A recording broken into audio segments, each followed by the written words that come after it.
Hey, what's up guys? On this video, we will see how to insert and remove SIM card on any Samsung phone. Now to do that, you will need the SIM card ejection tool which comes with your smartphone in the box. Just insert the SIM card ejection tool in the SIM card tray hole at the bottom of your smartphone.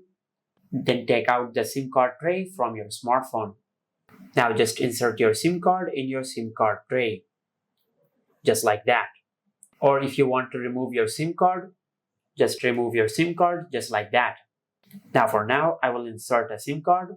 So just insert your SIM card like that.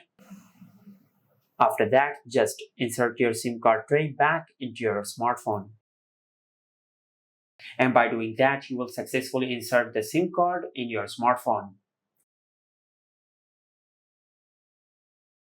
And this is how you can insert and remove SIM card on any Samsung phone. Make sure to like, comment, and subscribe. Thank you for watching.